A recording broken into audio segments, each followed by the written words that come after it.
कि जिहड़े पंजाब के स्कूलों के कॉलेजों के टीचर ने प्रोफैसर ने उन्हां तो पढ़ाई तो बिना होर कोई काम नहीं। मेरे पिता जी गरीब ने, फीस नहीं भर सकते। मैं नहीं कहता कि तुसीं माफ़ कर दो, मेरी फीस आधार कर दो। मैं वादा करदा मैं जज बन के, मैं DC ला के, अफसर बन के ब्याह समेत इस फीस जी वापस कर। मीलों में मत बांटिए, लंबे सफ़र को मीलों में मत बांटिए, कौम को कबीलों में मत बांटिए। एक बहता दरिया है मेरा भारत देश, इसको नदियों और झीलों में मत बांटिए।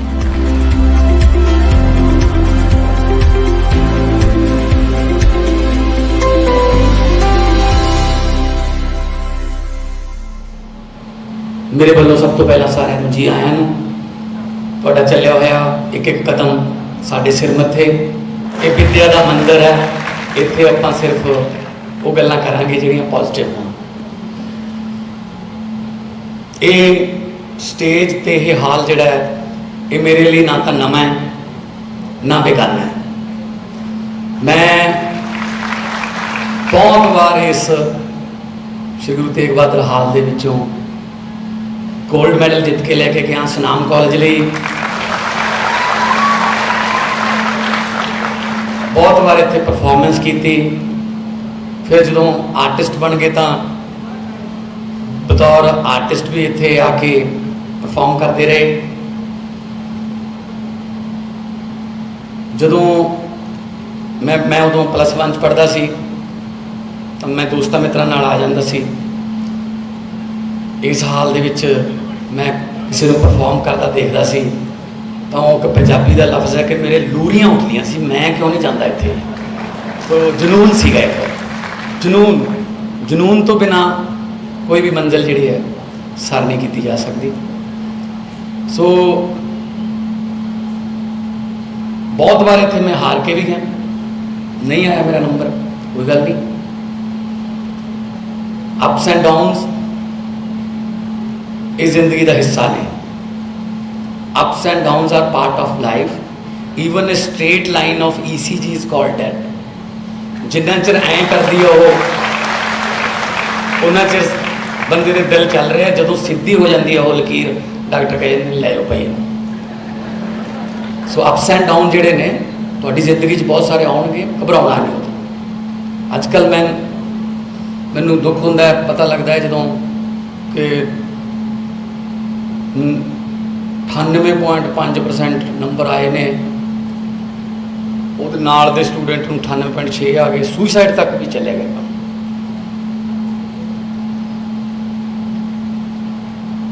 तुसीं देख लो भी जरूरी नहीं हुंदा कि हर एक ने 99% लैने ने, किताबी कीड़ा पढ़ना है। अजकल तो बहुत ज़्यादा रस्ते खुल गए। पहले बहुत मापे भी बहुत पाबंदियां लाउंदे सी। 80% मापे कहते सी मुंडा डॉक्टर बने। मैं क्या फिर मरीज कौन बनूगा। 80% कहते पायलट बने। मैं क्या सवारियां कौन बननगियां, कल पायलट ही जाया करनगे जहाज़ां च। उन्होंने भी तो पुछ लो ना बच्चे ने, वो की बनना चाहता। उन्होंने पुछो की बनना चाहना, वो थप्पिया ना जाए। बहुत रस्ते खुल गए। हुण तो दुनिया एक हो गई, छोटा जिहा पिंड बन गई। टैक्नोलॉजी ने छोटा जिहा पिंड बना। हाँ, किसी नूं देख के ये ना कहो कि मैं आ बनना है। अपने अंदरों पुछो तुसीं की बनना। आंडा, आंडे की किस्मत च टुटना लिखिया है। आंडे ने टुटना ही टुटना है। पर फर्क इन्ना कि जे अंडा बाहरली फोर्स नाल टुटदा है तो अंदरली जिंदगी खत्म, जे अंदरली फोर्स नाल टुटदा है तो जिंदगी शुरू।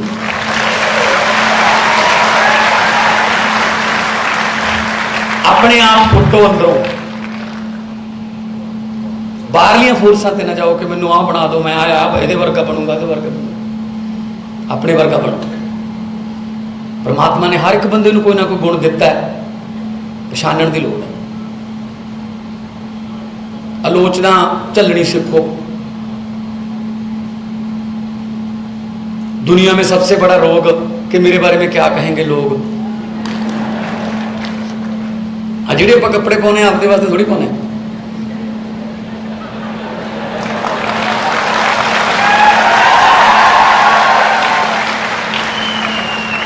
लोगों को दिखाने वास्ते पाने आ। जे सानू इन्ने ही प्यारे कपड़े ने घरे घरे जाके जान सार पहले इन्होंने क्यों लाने आ?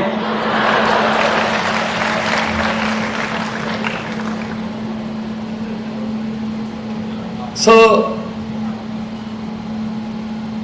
तुसी तो बहुत वड्डी यूनिवर्सिटी के स्टूडेंट हो, बहुत काबिल प्रोफैसर साहबान विद्वान तुहानू पढ़ा रहे ने, और विद्या तो बड़ा दान कोई होर नहीं हो सकता। तुहाडा प्लाट चोरी हो सकता है, तुहाडी गड्डी एक्सीडेंट च टोटल लॉस हो सकती है, पर जिहड़ी तुहाडे कोल विद्या है इहनूं कोई चोर चोरी नहीं कर सकता, कोई ठग इहदे नाल ठगी नहीं मार सकता। वो तुहाडे इत्थे पई है बस।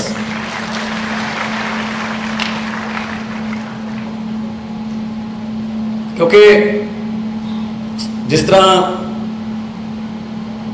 मंत्री साहब बोल रहे सी कि साडी यूथ च एनर्जी बहुत पर यूटिलाइज नहीं होती।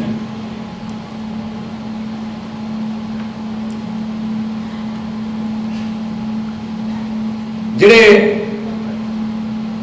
जहाज़ होंदे ने 747, 787, 777 बहुत बड़े जहाज़ बोइंग दे, एयरबस के, उन्होंने इंजनों च बहुत ज़्यादा ताकत होंदी है।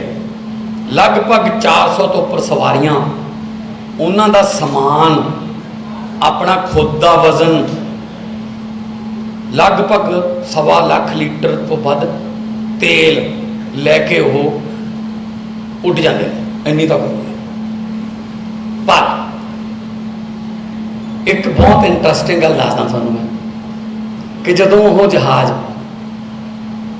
एयरपोर्ट के गेट पर लग्या खड़ा होंदा है, उसकी ताकत जीरो होंदी है, क्योंकि जहाज़ के बैक गेयर नहीं होंदा, अगे जा नहीं सकता, बैक हो नहीं सकता। फिर एक छोटा जिहा ट्रैक्टर आता है, वो ट्रैक्टर उन्होंने इदा करके सीधा कर देंदा, जहाज़ नूं रनवे दिस जाता, फिर ट्रैक्टर नूं कहंदा थैंक यू वेरी मच, हुण मैनूं अपने इंजणों पर यकीन है। मेरे देश का सारा यूथ बहुत बड़े बड़े जहाज़ है, तुहाडे इंजणों पर मैनूं कोई शक नहीं, पर कोई लीडर, कोई इहो जिहे विद्वान जिहड़े ट्रैक्टर बन के तुहानूं सीधा कर देण, वो नहीं मिले।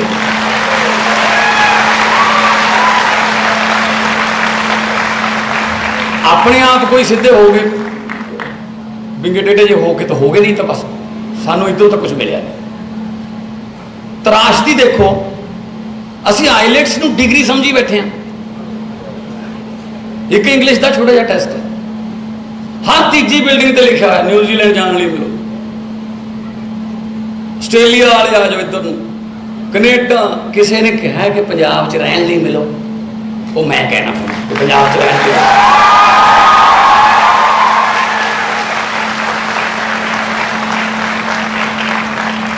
फिर उत्थे जाके दिक्कत आउंदियां ने, भाषा हो रहा है, मौसम हो रहा है। फिर मेरे को आउंदे सी, बुलाओ जी वापस, इन्होंने जेल च चले गए, आप आपका घर क्यों ना ठीक करिए, भी अपने आप को पछाण लो कि तुसी कौन हो, पता लग जूगा बस। एक चिड़िया घर सीगा, उहदे विच एक शेर सीगा, किसी बाहरले मुल्क की गल है। वो शेर जिहड़ा सी पिंजरे च, वो लोगों तो डरदा सी, जदों उहदे कोल लोग आउंदे सी, वो डर के एक पासे हो जाता सी पिंजरे दे। तो जिहड़े प्रबंधक सी, ऑर्गेनाइजर सी उस जू दे, वो कहते यार ये करके लोग टिकटा लेंदे ने भी इन्होंने देखना है, चाहे फोटो करानी है, ये डर जाता है। उन्होंने डिस्कवरी चैनल वाले एक्सपर्ट बुला ले लंडन तो, जानवरों के एक्सपर्ट, उन्होंने CCTV कैमरे लाते, 15 दिन हर एक्टिविटी नोट की उस शेर की, तो 15 दिन बाद वो हैरानीजनक नतीजे ते पहुंचे, स्टनिंग रिजल्ट। वो कहते यदि माँ भी पिंजरे सी, ये पैदा पिंजरे च ही होया, इस करके इनू पता ही नहीं कि मैं कौन हाँ। शेर नू ये नहीं पता कि मैं कौन हाँ, क्योंकि माहौल नहीं मिले उन्होंने शेर बनने का। वो जो जंगल च हुंदा, अपने झुंड नू, अपने मां नू, अपने साथियों नू, बड़े बड़े झोटियां नू गर्दन तो फड़ के डेगदा देखदा, फिर वो आपदे पंजे चलाउंदा, फिर शेर बनता। ਹੁਣ ਤਾਂ ਉੱਥੇ ਬਣਿਆ ਬਣਾਇਆ ਮੀਟ ਮਿਲੀ ਜਾਂਦਾ, ਉਹਨੂੰ ਪਤਾ ਹੀ ਨਹੀਂ ਮੈਂ ਕੌਣ ਆ। ਇਸ ਕਰਕੇ ਮੈਂ ਇਹ ਕਹਿਣਾ ਚਾਹੁੰਦਾ ਕਿ ਹਰ ਵਾਰ ਸ਼ੇਰਨੀ ਦੇ ਪੇਟੋਂ ਪੈਦਾ ਹੋਣ ਦਾ ਮਤਲਬ ਵੀ ਸ਼ੇਰ ਨਹੀਂ ਹੁੰਦਾ, ਮਾਹੌਲ ਸ਼ੇਰ ਬਣਾਉਂਦਾ। ਸੋ ਪ੍ਰੈਕਟੀਕਲ ਵੱਲ ਧਿਆਨ ਦਿਓ ਜ਼ਿਆਦਾ। ਥਿਊਰੀ ਤਾਂ ਤੁਸੀਂ ਕਰ ਹੀ ਰਹੇ ਹਾਂ, ਪ੍ਰੈਕਟੀਕਲ। ਅੱਜ ਮੈਂ BC ਸਾਹਿਬ ਨਾਲ ਗੱਲ ਕੀਤੀ, ਸਾਰੇ ਪ੍ਰੈਜੈਂਟੇਸ਼ਨ ਇਹਨਾਂ ਨੇ ਦਿੱਤੀ। ਮੈਨੂੰ ਬੜਾ ਦੁੱਖ ਹੋਇਆ ਕਿ ਚਲੋ ਕਿਸਾਨ ਤਾਂ ਕਰਜ਼ਈ ਨੇ, ਕਈ ਵਾਰੀ ਇੰਡਸਟਰੀ ਵਾਲੇ ਵੀ ਕਰਜ਼ੇ ਥੱਲੇ ਆ ਜਾਂਦੇ ਨੇ, ਕਈ ਆਪਾਂ ਲੋਨ ਤੇ ਕਾਰ ਵੀ ਲੈ ਲੈਂਦੇ ਹਾਂ। ਪਰ ਮੈਨੂੰ ਦੁੱਖ ਇਸ ਗੱਲ ਦਾ ਹੋਇਆ ਕਿ ਸਾਡੀ ਵਿੱਦਿਆ ਵੀ ਕਰਜ਼ਈ ਹੈ। ਮਤਲਬ ਕਰਜ਼ਈ ਵਿੱਦਿਆ 'ਚੋਂ ਕੀ ਪਾਲਾਂਗੇ ਆਪਾਂ ਫਿਰ। ਮੈਂ ਤੁਹਾਨੂੰ ਇਹ ਗਰੰਟੀ ਦਿੰਦਾ, ਬੜੀ ਜਲਦੀ ਪੰਜਾਬੀ ਯੂਨੀਵਰਸਿਟੀ ਦੀ ਵਿੱਦਿਆ ਜਿਹੜੀ ਹੈ ਉਹ ਕਰਜ਼ਾ ਮੁਕਤ ਹੋ ਜਾਊਗੀ।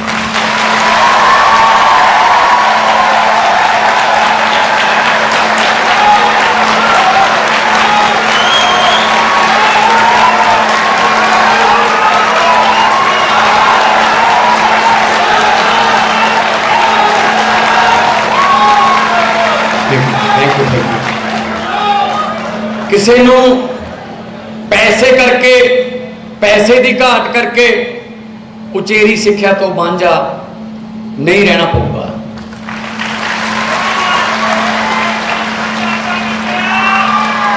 ਔਰ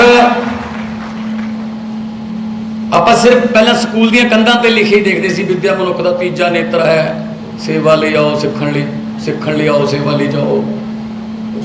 ਇੱਦਾਂ ਹੀ ਰਹਿ ਗਿਆ, ਉਹ ਤਾਂ ਲਿਖਿਆ ਲਿਖਾਇਆ। ਸਕੂਲ ਖਾਲੀ ਪਏ ਨੇ ਟੀਚਰਾਂ ਤੋਂ, ਉਹ ਸਕੂਲ ਦੇ ਸਾਹਮਣੇ ਜਿਹੜੀ ਪਾਣੀ ਦੀ ਟੈਂਕੀ ਹੈ ਉਹ ਭਰੀ ਪਈ ਹੈ ਟੀਚਰਾਂ ਨਾਲ। ਉਹ ਕਹਿੰਦੇ ਸਾਨੂੰ ਰੱਖ ਲਓ, ਕਹਿੰਦੇ ਨਾ ਜੀ ਤੁਸੀਂ ਟੈਂਕੀ ਤੇ ਰਹੋ। ਉਹਨਾਂ ਨੂੰ ਥੱਲੇ ਲਾਵਾਂਗੇ, ਪਿਆਰ ਨਾਲ ਰਹਾਂਗੇ, ਆਪਣੀ ਧੀਆਂ ਪੁੱਤ ਨੇ ਉਹ ਥੱਲੇ। ਵਿੱਦਿਆ ਦਾ ਮਿਆਰ ਜਿਹੜਾ ਹੈ ਉਹ ਵਰਲਡ ਕਲਾਸ ਕੀਤਾ ਜਾਊਗਾ।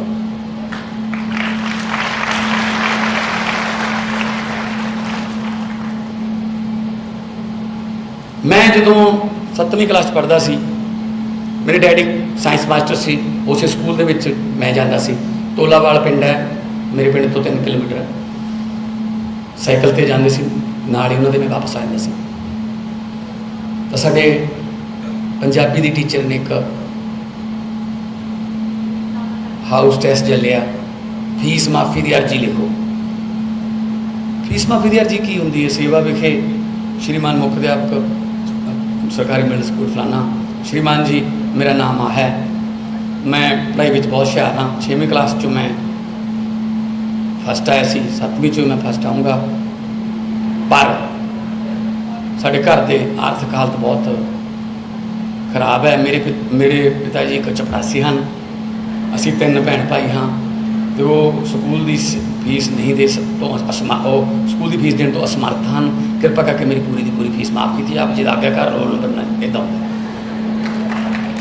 ਮੈਂ ਲਿਖ ਤਾਂ ਦਿੱਤੀ, ਮੈਨੂੰ 9.5 ਨੰਬਰ ਵੀ ਆ ਗਏ 10 ਚੋਂ, ਨਾਲ ਵੈਰੀ ਗੁੱਡ ਵੀ ਲਿਖਿਆ। ਨਾਲ ਮੈਡਮ ਨੇ ਦੂਜਿਆਂ ਨੂੰ ਵੀ ਕਿਹਾ ਐਂ ਹੁੰਦੀ ਅਰਜੀ ਆ ਦੇਖੋ।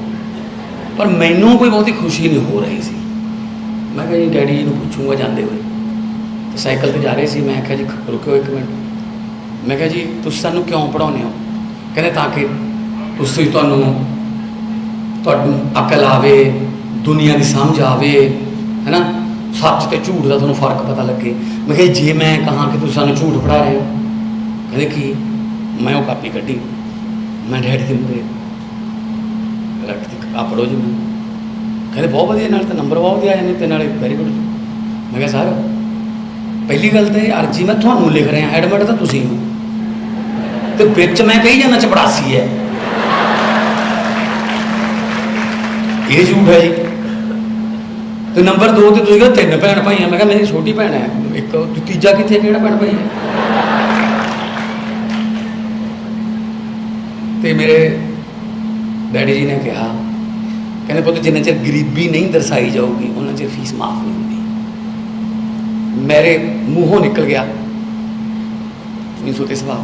मैं कहा जे कदे यह जिहा पैन आ गया कि असी अर्जियां बदल सकते होइए, ये अर्जियां रहणगियां तो यही, पर एक पॉजिटिव वे ना रहणगियां कि मेरे पिता जी गरीब ने, फीस नहीं भर सकते। मैं नहीं कहता कि तुसीं माफ़ कर दो, मेरी फीस आधार कर दो। मैं वादा करदा मैं जज बन के, मैं DC ला के, अफसर बन के ब्याह समेत इस फीस जी वापस कर दूँ।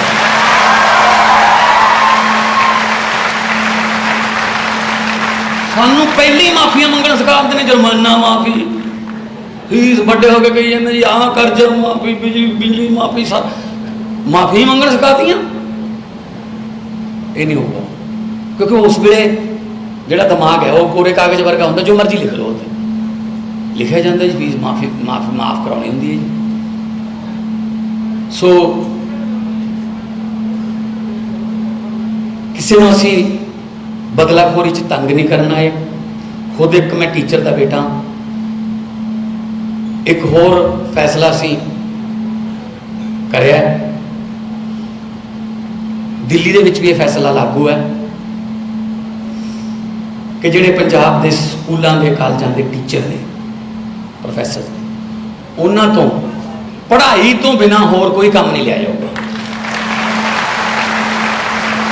वोटां पवाउणियां ने, नौजवान मुंडे हायर कर लेंगे, ट्रेनिंग दे देंगे, जनगणना करनी है, जो करना है हायर कर लेंगे, ट्रेनिंग दे देंगे। इत्थे की हुंदा हुण, पढ़ाई तो बिना बाकी सारे काम लेते हैं। सो जे टीचर अपने फ्यूचर की चिंता रहूगी, जिन्होंने नेशन बिल्डर कहा जाता है, तो फिर वो अपने बच्चों का फ्यूचर किवें बनाओगे। सो ब्रेन ड्रेन हो रहा है। नाल एक बच्चा 15 लाख रुपया लैके जाता है, 2 साल बाद उसका परिवार खाली कर लिया इस पंजाब। उन्होंने भी बेनतियां करांगे कि आज आप अपना घर ठीक कर रहे हैं, आज आप अपने घर को ठीक करिए। गुरु नानक देव जी की धरती है, श्री गुरु गोबिंद सिंह जी की धरती है, शहीद आजम भगत सिंह होरां की धरती है, पीरां फकीरां शायरां की धरती है। ये धरती को आपां छड्ड के नहीं जाना और किसी खिते च जां जातां पातां च इहदे च नहीं पैना। पार्लीमेंट दे विच मैं बोलिया सी कि लंबे सफ़र को मीलों में मत बांटिए, लंबे सफ़र को मीलों में मत बांटिए, कौम को कबीलों में मत बांटिए। एक बहता दरिया है मेरा भारत देश, इसको नदियों और झीलों में मत बांटिए। देश वास्ते काम करना है। पंजाब तो वैसे ही प्रोफैसर मोहन सिंह ने लिखा इसके भारत है वांग मुंदरी विच नग पंजाब का, पर बदकिस्मती नाल पिछले कई सालों तो उस नग की चमक जी फिक्की पै गई सी। उस नग नूं आपां सारिआं ने इकट्ठे होकर, खास तौर पर यूथ ने इकट्ठे होकर उस नग नूं चमकाउणा है ते पंजाब नूं इंडिया का नंबर 1 ते गोरे इत्थे आके थोड़े नाल फोटो खिचाया करनगे। मेरी ये इच्छा है। बहुत बहुत धन्यवाद, बहुत बहुत धन्यवाद सारिआं नूं। प्यार भरी सत श्री अकाल।